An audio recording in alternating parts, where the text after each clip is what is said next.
Mesdames, Messieurs, bonsoir, bienvenue à cette grande édition d'information sur la télévision Labari. L'insécurité dans le département de Torodi a conduit à un déplacement massif des populations. Ces derniers sont venus se réfugier dans la commune de Torodi. Comment l'autorité arrive à gérer cette situation? Élément de réponse dans ce reportage signé Ismaël Moumouni et Abdou Nasser Seydou. L'insécurité résiduelle de la région de Tillabéri en général et le département de Torodi en particulier a conduit de nombreuses familles à se déplacer. C'est plus de 15 000 personnes qui sont affectées par cette insécurité dans le département. Ce sont des milliers de personnes qui ont fui leur terre. Ces déplacés internes qui sont arrivés à Torodi à la date d'hier, en tout cas les équipes de recensement ont dénombré 793 ménages pour 5 450 personnes. Ça, c'est à la date d'hier, à 18h. Depuis leur arrivée, en tout cas, le dimanche 15, les autorités au niveau local, on a lancé un appel à une solidarité pour que les uns et les autres puissent apporter une assistance urgente à ces déplacés. Et Dieu merci, les populations de la commune de Torodi ont répondu favorablement. Les ressortissants de Torodi qui sont basés à Niamey, les gens de la diaspora de Torodi, certaines bonnes volontés et surtout l'État. Plusieurs mécanismes sont mis en œuvre pour gérer la situation selon le préfet de la localité. Le cabinet du Premier ministre, sur instruction personnelle du chef de l'État, a mis à la disposition de notre département 130 tonnes de vivres, donc composés de riz et du mil, et 2600 litres d'huile, donc qui sont répartis entre la commune de Torodi et la commune de Makalondi. Vous voyez, nous sommes là en train de réceptionner les vivres que le président de la République, son Excellence Mohamed Bazoum, a bien voulu mettre à cette population pour essayer d'alléger un peu leur souffrance. Et c'est dans ce cadre, on est là donc pour la commune de Torodi en train de réceptionner 16,5 tonnes de mil, 16,5 tonnes de riz et 600 litres d'huile. La même opération de réception est en train de se passer présentement à Makalondi. Je viens de terminer avec le maire au téléphone. Il est en train de réceptionner la même quantité au niveau de Makalondi. Pour vous dire que l'État a pris toutes ses responsabilités et l'État du Niger est solidaire avec ses enfants que l'insécurité civile grandissante ces derniers jours a amené ici.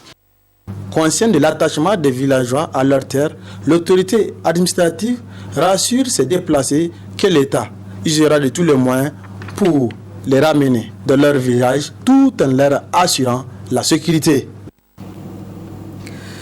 Poursuite de la tournée en profondeur du pays par le ministre de l'Hydraulique et de l'Assainissement. Le mardi 24 mai, Adamou Mahaman était encore à Zander, plus précisément à Gouré et Damagaram à Takaya. Le détail de ce périple du ministre avec Adam Ousmana sur les images de Niger 24. Située à 170 km de la ville de Zender, dans le département de Gouré, la commune rurale de Bouné a constitué la première étape de cette deuxième journée de la visite du travail du ministre de l'Hydraulique et de l'Assainissement qui accompagne une forte délégation. Ainsi, à Bouné, ce sont les installations de la mini-adduction d'eau potable de la localité qui ont reçu la visite du ministre Adamou Mahaman ayant eu droit à d'amples explications sur le système d'approvisionnement en eau potable, les contraintes et défis afin de trouver les solutions qui s'imposent pour satisfaire les besoins en eau des populations de la commune de Bouné, tant en quantité qu'en qualité. Depuis quand on a donné la délégation là, chaque rapport de délégation.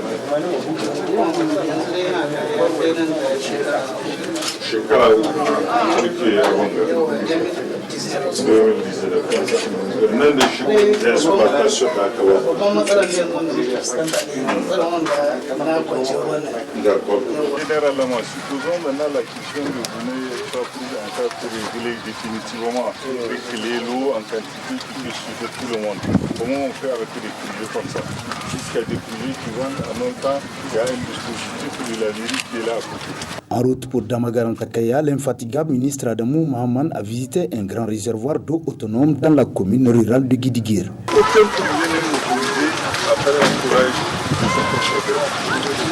Arrivé dans le département de Damagaram Takaya, la troisième étape de ce périple, c'était un accueil de grand jour qui attendait la délégation ministérielle. Fort de cet accueil, le ministre Adamou Mahaman s'est d'abord entretenu avec la population de la commune rurale de Mazamni avant de se rendre sur le terrain pour visiter les 2 réservoirs d'eau et le dispositif d'approvisionnement en eau potable du district sanitaire et du CSI du chef-lieu de département. Le barrage de Kassama dans la commune de Al-Bakaram a constitué la dernière étape de cette mission du ministre de l'Hydraulique et de l'Assainissement Adamou Mahaman dans le département de Damagaram-Takaya. Une mission qui a permis au ministre de s'imprégner davantage des besoins réels de la population du Damagaram en eau potable. Ouverture ce matin d'un atelier de renforcement des capacités et d'engagement des organisations et associations de jeunesse œuvrant dans le domaine du climat et de l'environnement au Niger. L'atelier est organisé par l'ONG Jeunes Volontaires pour l'Environnement. Le compte rendu avec Nafis Zakou et Abdou Nasser Seydou. C'est dans le but de renforcer la capacité et l'engagement des organisations et associations de jeunesse œuvrant dans les domaines du climat et de l'environnement au Niger que l'ONG Jeunes Volontaires pour l'Environnement JV et Niger organise ce présent atelier avec l'appui d'Oxfam Intermonde. Ces assises interviennent après une étude de cartographie réalisée par JV et Niger. L'atelier fait suite à une étude que nous avons lancée récemment, une étude de cartographie des organisations de jeunesse, que ce soit les ONG et associations du secteur de l'environnement et du climat. Cela nous a permis de dénombrer une quarantaine d'organisations qui sont très actives sur ces questions ici au Niger. Et après la validation de l'étude, il y avait eu des recommandations. Et entre autres recommandations, c'était de pouvoir renforcer la capacité des organisations de jeunesse afin qu'elles puissent pleinement jouer leur rôle dans la lutte contre les changements climatiques au Niger, dans la promotion de la justice climatique et surtout la préservation de l'environnement. Pour non seulement se familiariser avec les concepts de base par rapport à la question du changement climatique, mais surtout le plus important, c'est la compréhension des négociations internationales sur le climat et la finance climatique. Quant au représentant d'Oxfam Niger, il est revenu sur les effets du changement climatique. Comme vous le savez, les effets du changement climatique sont réels et pleins de l'envergure chaque année. Le Niger est un pays qui fait face quand même à des crises climatiques, comme vous le savez très bien. Au Sahel, les températures augmentent 1,5 fois plus vite que dans le reste du monde. Alors les experts prévoient que d'ici 2100, que la température augmentera de 3 degrés à 6 degrés, aggravant ainsi les problèmes d'insécurité alimentaire de manière générale, la raréfaction de l'eau et qui sera à l'origine de conflits mais aussi de crises dans le monde. Cet atelier de renforcement de capacité et d'engagement revêt une importance capitale, a souligné la représentante du ministre de l'Environnement et de lutte contre la désertification. Les jeunes volontaires pour l'environnement ont voulu apporter leur contribution et appuyer le gouvernement en organisant cet atelier de renforcement de capacité en faveur des ONG de jeunes du Niger afin de faciliter leur implication effective à l'élaboration et à la mise en œuvre des documents de gouvernance climat au Niger. Le présent atelier de renforcement de capacité se veut un creuset d'échanges et devrait permettre de renforcer les mouvements sociaux de base impulsés par des jeunes et atteindre un plus grand nombre d'hommes, donc des garçons et femmes, entre parenthèses filles, pour les mobiliser, les inciter à agir en faveur du climat et soutenir leur engagement auprès des décideurs. Notons que cette rencontre qui durera 2 jours a regroupé 50 participants venant d'une vingtaine d'associations et organisations de Dosso, Niamey et Tillabéri. Poursuite ce matin des travaux en séance plénière de la première session ordinaire de l'Assemblée nationale sous la présidence du 3e vice-président Zakara Karidjo. L'examen et le vote du projet de loi complétant et modifiant les lois numéro 61-27 du 15 juillet 1961 portant code pénal était l'exercice auquel les députés se sont penchés. Le compte rendu. 102 voix pour, 0 contre, 0 abstention. C'est le résultat issu du vote du projet de loi complétant et modifiant la loi numéro 61-27 du 15 juillet 1961 portant au code pénal. Un vote intervenu après l'examen par le député du dit projet de loi. À travers cette adoption, le Niger dispose désormais d'un instrument solide qui permettra de protéger les droits humains, surtout dans ce contexte d'insécurité. Je suis sincèrement satisfait parce que j'ai compris que nos députés accordent beaucoup d'importance à la liberté de la personne, aux dispositions de l'article 11 de la Constitution qui dit que la personne humaine est sacrée et que l'État a l'obligation de la protéger. Et le vote a été unanime. Je suis fier et c'est une plus-value pour le Niger au niveau des institutions des Nations Unies et dans le cadre de respect des droits de l'homme au niveau international. La principale innovation, c'est que la disparition forcée a été reconnue par la législation nigérienne comme étant un crime. Et les auteurs, les complices de la disparition forcée ont été déterminés de façon très claire et les peines en ce qui concerne la disparition forcée ont été déterminées, les circonstances aggravantes ont été déterminées.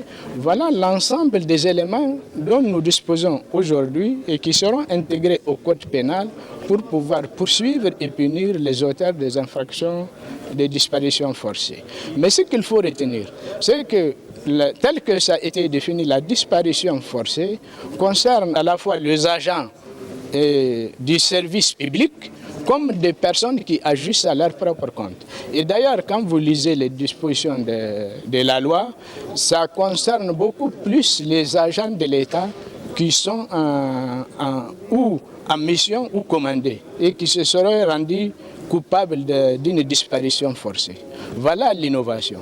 C'est pour la première fois que la disparition forcée a été définie et elle concerne de façon très claire les actes posés par des individus, qu'ils soient en mission d'État ou en mission privée, sur des personnes en les soustrayant à la loi. La criminalisation de la disparition forcée, principal point introduit dans le code pénal, est une avancée significative pour le Niger.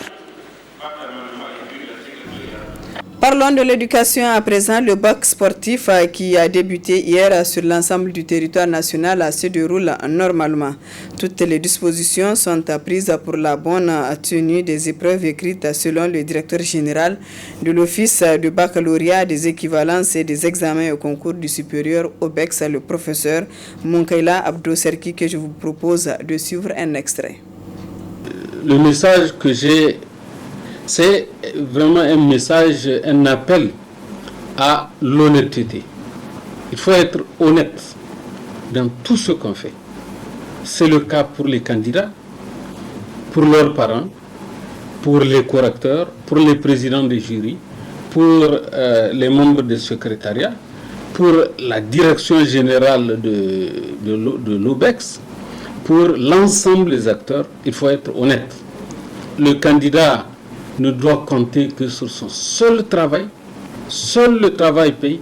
Il n'a rien d'autre à faire que de travailler et Inch'Allah, la réussite va venir. Mais en croyant que telle ou telle personne, pour des raisons irrationnelles, sous de fallacieux prétextes, pourrait vous faire réussir, j'invite les candidats à ne pas céder à la facilité, à ces marchands d'illusions que le ministre l'avait dit, le gouvernement va traquer parce que la question des examens et concours, c'est une question extrêmement importante. Il y va de l'avenir de notre pays. Donc, que chacun fasse correctement ce qu'il doit faire et tout ira pour le mieux. Le professeur Munkaila Abdou Serki que vous retrouverez en partie magazine de cette édition. Le ministre de la Santé publique a rappelé hier, mercredi 25 mai 2022, dans un communiqué, la gratuité de la prise en charge du traitement du paludisme pour les patients de tout âge et ceux sur l'ensemble du territoire. Quelles sont les dispositions prises par l'État à cet effet? Élément de réponse dans ce reportage signé Nafisa Yahaya et Aboubakar Souley. C'est désormais officiel la gratuité de la prise en charge des cas du paludisme pour tous les patients, quel que soit leur âge au Niger. C'est en effet à travers un communiqué rendu public le 25 mai que le ministre de la Santé publique, Dr Idi Ilyas Soumaïla Sarr, a fait ce rappel. Plusieurs dispositions ont été prises à cet effet par l'État, a rassuré la coordinatrice du programme national contre le paludisme. En termes de prise en charge des cas, nous avons plusieurs niveaux.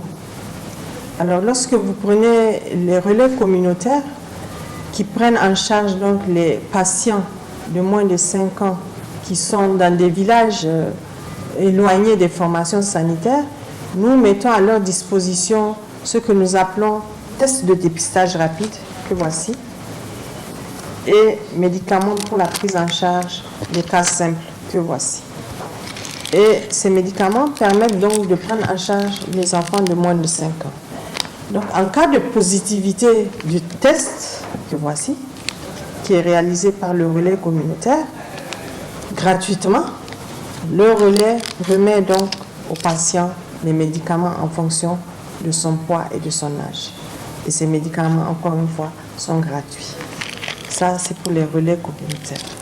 Maintenant, lorsque vous allez à un niveau plus élevé, au niveau des cases de santé et des CSI, nous mettons également à leur disposition les tests de dépistage rapide et les médicaments. Alors, pour les tests de dépistage rapide, il faut savoir que ce test, il est gratuit. Il coûte plus de 1000 francs. Et vous conviendrez avec moi qu'il n'est pas facturé au patient. Il est gratuit. Donc, en cas de positivité de ce test, et en fonction de l'âge du patient, ces médicaments lui sont donnés gratuitement. Pour ce qui est de la disponibilité des médicaments antipaludiques, au niveau national, la coordinatrice a répondu. Cette situation que je vous donne, elle concerne donc tout le Niger. Nous venons d'ailleurs de terminer une mission à l'intérieur du pays. Nous étions donc à Zender, à Maradi, à Tawa et à Dosso pour vérifier dans toutes les formations sanitaires la disponibilité, encore une fois, de ces médicaments et des tests de dépistage rapide. Et nous avons vérifié, machallah, il y a une très bonne disponibilité de ces médicaments au niveau des formations sanitaires. Et mieux, nous sommes en train, avec l'ONPPC, de charger donc les différents camions qui vont, à partir de fin mai, donc fin mai c'est maintenant, fin mai, début juin, disponibiliser donc les médicaments et les tests pour le dernier semestre 2022. À noter que ce rappel à l'ordre relativement à la prise en charge du traitement du paludisme au Niger découle d'un constat qu'a fait le ministre de la Santé publique, Dr Idi Ilyas Soumaïla Sarr, lors de ses visites au niveau de certaines formations sanitaires. Début ce matin au stade général Seyni-Kounché du stage de perfectionnement des officiels techniques en triathlon. C'est le directeur général du sport qui a procédé au lancement de la formation dont les meilleurs seront retenus pour officier les compétitions de la Coupe internationale de la zone 2 prévue se tenir à Niamey le 28 mai prochain. Le compte rendu avec Ismaël Moumouni. 33 passionnés du triathlon, cette discipline sportive qui réunit à son sein natation, cyclisme et course à pied, se retrouve en stage de perfectionnement des officiels techniques de la discipline. Le comité olympique sportif nigérien et le formateur ont tour à tour salué la Fédération nigérienne de triathlon pour le rayonnement de cette discipline au Niger. Quant au président de la fédération, il a remercié tous les acteurs impliqués dans cette formation. C'est un réel plaisir pour moi de prendre la parole aujourd'hui au nom du bureau exécutif national de la Fédération nigérienne de triathlon afin de saluer la présence des délégués régionaux du Niger, des clubs affiliés à la fédération, du facilitateur international, expert de ce stage et directeur technique de la compétition internationale qui aura lieu ce samedi 28 mai à la fin de cette formation. Merci d'être venu au Niger, chers experts. Au nom de la fédération est venu au nom de la Fédération internationale. Et il est un Tunisien. Le Niger et la Tunisie sont deux pays amis et frères. Permettez-moi de saluer le ministère de la Jeunesse et du Sport, à la tête duquel M. Sekou Doro Adamou ne cesse d'accompagner notre association chaque fois qu'elle est sollicitée. Après avoir tiré son chapeau à la fédération pour le succès éclatant de la Coupe nationale tenue récemment à Louga, le représentant du ministère de la Jeunesse et des Sports dresse l'importance de cette formation. L'occupation des jeunes à travers les activités de triathlon, tant à Niamey qu'à l'intérieur du pays, participe à leur plein épanouissement. Une préoccupation pour les plus hautes autorités de ce pays, au premier rang desquelles Son Excellence M. Mohamed Bazoum, président de la République, chef de l'État, et de Son Excellence M. le Premier ministre, chef du gouvernement, M. Oumoud Mahmoud. Chers stagiaires, je vous demande d'être attentifs et assidus tout au long de cette formation qui vous servira d'outil pour officier les futures échéances nationales et même internationales qui s'annoncent. Je vous exhorte alors à persévérer dans cette voie afin de pérenniser les acquis. À l'expert, je vous demande d'être patient et d'utiliser la pédagogie nécessaire pour une meilleure transmission de vos connaissances à ces stagiaires qui en ont besoin. Durant des jours, ces participants venus de toutes les régions du Niger vont bénéficier des compétences de l'expert tunisien dépêché à Niamey par la Fédération nigérienne, la Confédération africaine et la Fédération internationale de triathlon. Voilà, mesdames, messieurs, ici prend fin ce journal. Merci à vous de l'avoir suivi et excellente soirée en compagnie du programme de la télévision Labari. Tous les centres qui sont prévus sont opérationnels. Nous avons les échos, il n'y a pas d'incident. Toutes les conditions ont été mises en place pour que les choses se déroulent de la meilleure façon. Donc, ça se déroule sur environ une semaine en fonction de l'importance des jurys. Il y a peut-être des jurys qui n'ont pas beaucoup de candidats, ils ont fini depuis hier, d'autres finissent aujourd'hui, mais c'est, disons, environ jusqu'à une semaine compte tenu, par exemple, jusqu'à la semaine prochaine, il y a ça se déroule à Niamey, dans les jurys de Niamey ou de grandes villes où il y a beaucoup de candidats, des milliers de candidats par jury du bac sportif, ça prend forcément du temps. Les préparatifs avancent normalement. Je pense que nous sommes très très avancés. Et comme l'a dit le ministre de l'Éducation nationale hier dans son discours de lancement, le gouvernement a mis à notre disposition toutes les ressources qui sont prévues. Initialement, le baccalauréat, la date que nous avions proposée, c'était le 26 juillet. Mais le gouvernement nous a dit que c'était trop loin. Il faut voir techniquement. Donc nous avons été instruits pour rapprocher ça. Ça va débuter les épreuves écrites le 18 juillet. Sinon, nous sommes très très avancés. Nous serons certainement prêts, Inch'Allah, bien avant le 18 juillet, bien avant la fête de Tabaski. Nous serons prêts pour vraiment le jour J. Là, on est très avancés. Je pense que nous sommes au moins à 85% environ de réalisation des activités qui sont prévues dans le cadre de ces préparatifs. L'inscription en ligne, ce n'est pas seulement cette année que ça a commencé.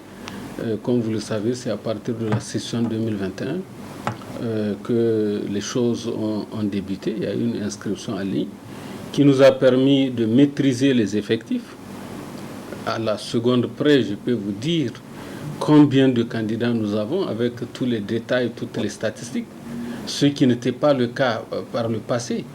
Et il y a également le fait que, puisque tout se fait en ligne, même le paiement des frais d'inscription, nous recouvrons l'intégralité des frais d'inscription prévus. Il n'y a pas de déperdition, il n'y a pas d'évaporation de frais d'inscription. Par le passé, quand il fallait remettre l'argent liquide à des percepteurs qui sont chez nous, ça peut poser des problèmes, et ça a posé des problèmes. Mais là, nous sommes certains qu'à 100%, nous recouvrons les frais d'inscription. Ça, c'est un des avantages donc, avec la maîtrise des effectifs de l'inscription en ligne. En 2021, le gouvernement a fourni un effort extraordinaire sur le plan financier qui nous ayant permis d'éponger l'ensemble des arriérés de 2019, 2020 et même les reliquats 2021 ont été payés. Donc nous n'avons pas de problème d'arriérés vis-à-vis des correcteurs. C'est vrai qu'il y a eu, après la session 2021, quelques cas de réclamation de correcteurs pour qui on a fait des erreurs. Nous avons traité tout ça. Nous avons les disponibilités financières. Donc pour les régler, c'est vraiment c'est de l'ordre de 4 à 5 millions, je peux vous dire le montant. Vous imaginez sur des centaines et des centaines de millions. Et là aussi, ce n'est pas faute d'avoir les disponibilités. C'est, disons, en rapport avec la procédure administrative de création de nouvel office. Donc il y a eu, sur le plan administratif, un petit retard. Mais là, c'est vraiment des gens qui ont fait des réclamations après la session, mais trop tard, puisque c'était à la fin de l'année budgétaire. Le temps qui restait, ça ne nous a pas permis de faire sortir l'argent du trésor pour les payer. Ce n'est pas leur faute, ce n'est pas de notre faute aussi, mais les disponibilités sont là, puisque le gouvernement nous a donné ce qu'il faut pour régler ces quelques cas-là. Sinon, vraiment, nous n'avons plus de problème d'arriérés vis-à-vis des correcteurs et des autres acteurs de la chaîne du baccalauréat. Et on a déjà prévu avant le bac de faire beaucoup de sensibilisation, mais les mesures concrètes, vous me permettrez de ne pas les divulguer ici, que nous avons envisagées. Sinon, comme vous le dites, l'année dernière, rien qu'à Niamey, il y a eu 84 candidats qui ont été interpellés, dont certains ont été, plusieurs ont été jugés et même reconnus coupables de fraude par la justice. C'est un travail extraordinaire qui a été fait en rapport avec, la Halcia. La Halcia a piloté ce processus d'assainissement concernant le baccalauréat. Vraiment, la Halcia est à saluer. Et elle a fait ce travail en rapport avec les forces de défense et de sécurité. Et tout ce que je peux dire ici, c'est que nous allons être certainement aussi, sinon plus vigilants que par le passé, pour que tout celui qui obtient son bac l'obtienne vraiment grâce à ses efforts. Et je voudrais vous rappeler que hier, lors du lancement, le représentant de la Halcia a dit qu'ils ont également pris toutes les dispositions. Donc nous sommes entièrement satisfaits. Nous-mêmes, nous avons nos propres mesures que nous n'allons pas divulguer. Tout celui qui se rend coupable de quelque acte dans le sens de la fraude, que ce soit, évidemment, cette personne-là fera face aux lois et règlements de la République, sera devant les tribunaux compétents pour répondre de ces actes. Nous, en ce qui nous concerne ici, ça peut être une suspension, disons, d'inscription, une interdiction d'inscription pendant une durée plus ou moins longue. Mais évidemment, comme vous le savez, la question des fraudes, moi je ne suis pas juriste, mais la fraude, c'est quelque chose qui est combattu dans tous les secteurs, pas seulement concernant le bac. Donc il y a des mesures qui sont prévues devant les tribunaux. Je ne présage de rien. Les tribunaux apprécient la situation, condamnent les fraudeurs à telle ou telle peine, s'ils sont vraiment reconnus coupables. Donc nous, en ce qui nous concerne, c'est un peu des sanctions, des mesures d'ordre administratif, sans compter que nous-mêmes, nous pouvons porter plainte, mais le volet judiciaire, il est en rapport avec les textes qui répriment les fraudes en général, et en particulier les fraudes aux examens et concours. Il y a des textes qui sont prévus par rapport à ça. Les forces de défense et de sécurité jouent un rôle extrêmement important. Je ne crois pas qu'il y ait un pan de notre pays qui soit vraiment sous le contrôle de quelque force du mal que ce soit. C'est vrai que il y a parfois des actions sporadiques par rapport auxquelles, de forces du mal, par rapport auxquelles je ne vais pas m'appesantir outre mesure là-dessus. Mais la question des examens, vous savez également que c'est une question de souveraineté nationale. Le gouvernement a pris toutes les dispositions. Le ministre de l'Éducation nationale l'a rappelé hier dans son discours de lancement du bac sportif. Le gouvernement a pris toutes les dispositions pour que, effectivement, le bac se déroule sur l'ensemble du territoire national. C'est vraiment une question de souveraineté. Donc là, je n'ai aucun doute, je n'ai aucune inquiétude par rapport à cela.